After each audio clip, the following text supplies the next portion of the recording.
Your WXII 12 forecast is always available on the free WXII 12 app. Stay connected with Chief Meteorologist Lainey Pope on her Facebook page. Close up shop or be shut down. That's the message from the Rockingham County Sheriff to sweepstakes businesses. Bria Love explains the crackdown from law enforcement in Reidsville. The Rockingham County Sheriff's Office sent 29 of these letters out on Monday to start the process of enforcement. The letter went out to county businesses suspected of operating sweepstakes or casino-type gambling. It states they have until March 4th to get into agreement with state law, which prohibits these types of machines. Sheriff Sam Page said this is a reasonable amount of time to do so, but after March 4th, business owners, managers, and employees could face criminal charges. Sheriff Page says the ultimate goal is compliance. It's not regulated. And as long as it's not regulated, you will have people that play these games that will be feeling they're victimized.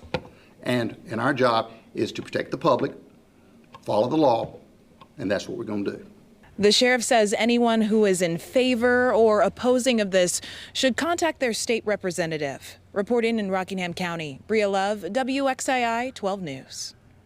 Well, Hong Kong hospitals are cutting services as thousands of medical workers strike for a second day. They're demanding the border with China be completely shut down to ward off the coronavirus. This all comes as Hong Kong reported its first death from this illness. All but 2 crossings between the 2 countries are closed. 425 people have died from the virus in China. More than 20,000 cases have been confirmed.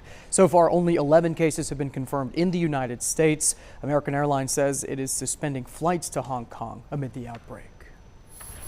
Some pretty powerful video to show you. A 9-year-old Washington boy was reunited with his father after spending 2 weeks in China amid the Wuhan coronavirus outbreak. The U.S. government has put a strong hold on China to stop the spread of that virus. Seattle-Tacoma International Airport, one of only 11 U.S. airports receiving flights from China.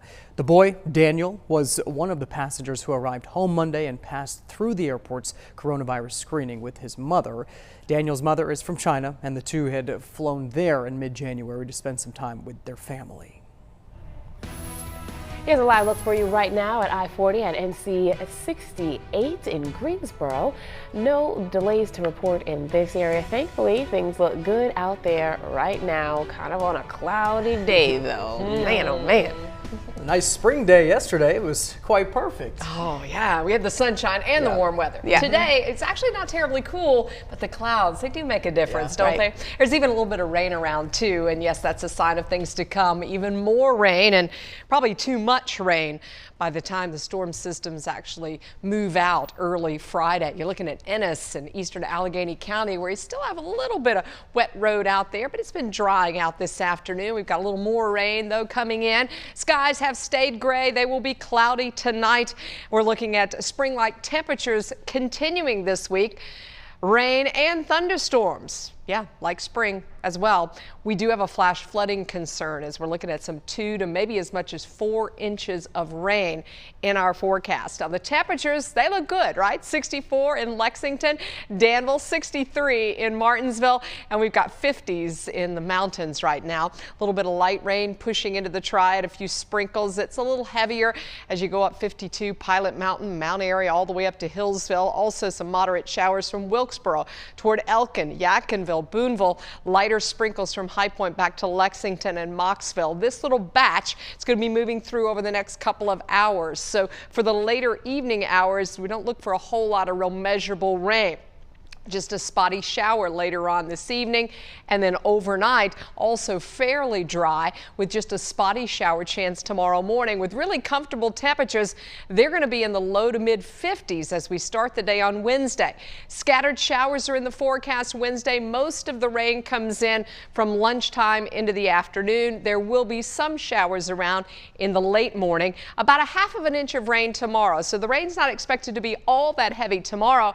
It does pick up Thursday Thursday, some 1 to 3 inches possible Thursday, with some storms starting to push in, maybe as soon as Thursday morning in our mountain communities.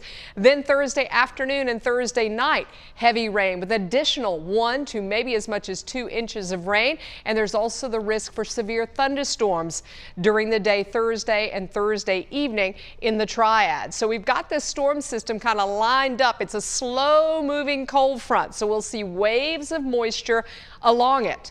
And because they're moving over the same areas, they've been dealing with some flooding out west, and we may be dealing with some flooding as well. So that's really been the storm threat that we've seen expressed out toward Nashville and also over parts of Missouri.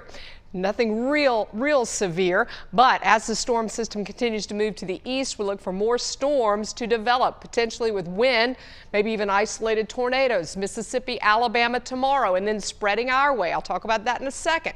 Look at the map for this evening. Again, we'll have hit and miss showers around through about 9 o'clock. Pretty quiet overnight and tomorrow morning. Then notice by late morning, we're getting some showers pushing through. They continue through lunchtime into the afternoon with an occasional heavy downpour.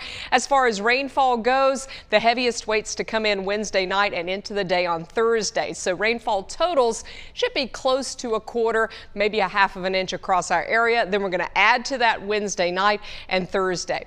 Again, best chances of rain in the Triad are going to be around lunchtime on, with a high of 66 tomorrow. For the foothills, the temperatures in the mid-60s by late day. Also looking for significant rain showers to develop as the day goes on. In the mountains, the high is 60 degrees. That severe threat is for Thursday, not tomorrow, but it does include our communities here under a slight risk right along that I-85 corridor, where we could have not only heavy rain, but potentially flash flooding, damaging wind, and the possibility for an isolated tornado. Here's your 7-day forecast. It's spring-like Wednesday and Thursday. It is back to normal for February heading into the weekend.